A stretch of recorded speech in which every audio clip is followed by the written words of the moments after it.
Hey folks, it's Jared Bannon from the website TahoeTrailGuide.com. Well, October 29th, and I think this is what I would consider the first real snowfall of the season for Tahoe, in spite of the fact that in some of the higher elevations, like above 8,000, 9,000 feet, there have been at least one or two dustings so far this season, but you only see it from a long ways away.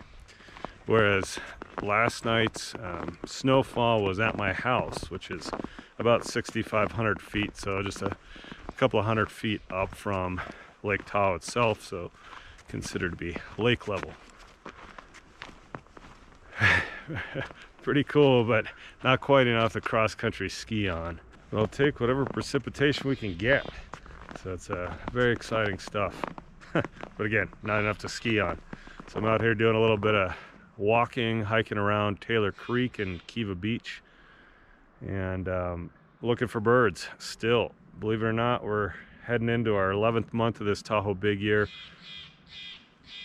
and I'm getting pretty tired here. I've been grinding for days and days. Actually, I'm gonna go investigate that jay and see if by chance he's alerting because there's a raptor or some other bird of prey up there. I'll be right back. That jay was alerting, and another one came to its aid, but it was alerting because what I thought originally might have been like some sort of great horned owl or something. An owl. We're all looking for owls at this point in the season, and other raptors, because they do come through Tahoe during the fall. But it looked like one until I got a better view of it. It's an active, like, massive wasp nest. So these two jays are kind of poking around in it, and you could see every once in a while the wasps would fly out. So kind of a little bit of nightmare fuel there, but still kind of interesting. I'm sure they were looking at the skin of that nest and thinking it was some sort of bird of prey, because just a lot of bird of prey have really good camouflage, and that nest, the look of it did have that feel of patterning on feathers. So very interesting. Anyway, I am definitely in the thick of birding for the Tahoe Big Year still, but I just put out my newsletter last month, kind of going over my little recap of the year thus far, just because I knew once the snow is going to fall, I'd be starting to think about cross-country skiing, and that's kind of what I am now. So I'm trying to limit myself to just going out once a day for an hour or two to go look for some birds. And I've been seeing great stuff. I'm, currently, I think, technically in second place with 212 birds. So I definitely achieved my goal of finding 200 birds this year. And that's kind of why I already did my recap for the big year, because that was the goal, not necessarily to place anywhere in particular in the rankings.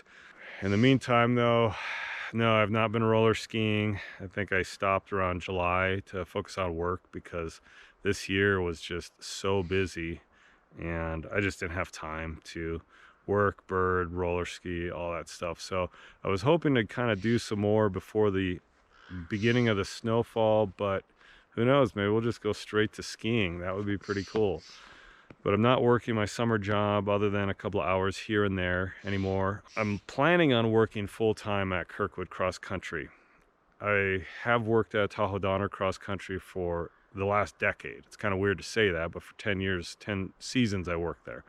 And the commute was always kind of a stressor for me, because I'd drive up on the weekends, stay with friends, drive back, because it's about an hour and a half with good weather one way.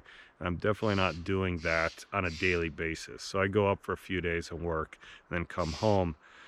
But yeah, this year, because I started working at Kirkwood Cross Country last season, I'll try to get away from these jays, they're pretty noisy. Yeah, just it felt like a good fit, and I would like to build a program, especially with, lessons, clinics, that sort of thing. Something that I really wasn't able to do so much at Tahoe Donner, simply because I didn't live up there. Kirkwood, I can go work a couple hours and come home. It's 40 minutes from my house, so like at least half, if not less than that. I may still be on Tahoe Donner's payroll and helping out once in a while, but like I said, I'm going to try to go for a full-time schedule this year. That said, I may not be doing some longer form videos. I got to figure out how I'm going to work this. Maybe it'll be a series of much shorter videos and much more technique based, because if I do work full-time, that's going to be tiring, and then trying to put together a long video after that could be challenging. Could be. We'll see. You never know.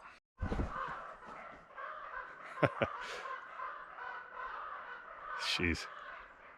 Ravens. There's a raven in front of about like 8 others, and it had food. Now they're all fighting over it. Took a minute for those ravens to get sorted.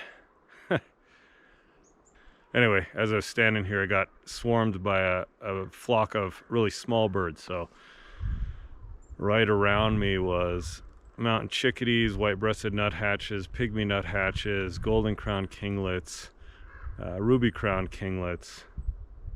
And yeah, they're just all around. So I've been trying to get a couple of decent pictures, because those guys, all of them, except for the chickadees maybe, they do not stick around in one spot for too long. So it's hard to get actual like good photos of them.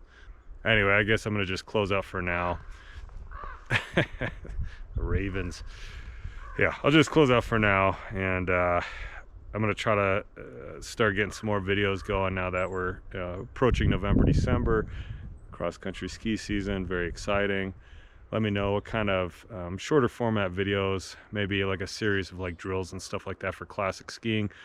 I do plan on doing some skate ski lessons online here this year, especially since I'll be at a location where there's groomed terrain all the time. So one of the reasons why it's taken me so long to do any kind of skate ski lessons is that, you know, when I was away from Tahoe Donner, I wouldn't be necessarily around a whole lot of groomed terrain, and skate skiing really mostly requires a flat skate lane that's groomed. So now that I'll be at Kirkwood, I'll have access to it, every day of the week with relative ease. I should be able to put out some skate ski lessons. But there's so many people that already do skate skis, especially racers and stuff, that it's kind of one reason why I wanted to hold off on doing them, is because there's so many resources out there already. But I will try to get some out this year. So in the comment section below, post what kind of videos you would like to see. All right. Again, I apologize for not putting much out this summer. It's been hectic. So if you liked the video, give it a thumbs up. Please subscribe to my YouTube channel. Check out TahoeTrailGuide.com for more information about going out in the backcountry of Lake Tahoe, as well as cross-country ski and snowshoe. Thanks for all your support. Patreon subscribers, people who send one-time payments through Venmo and PayPal. You guys are the best. I really appreciate that continued support. It has helped a lot. So thank you for that. Take care, folks. We'll see you next time.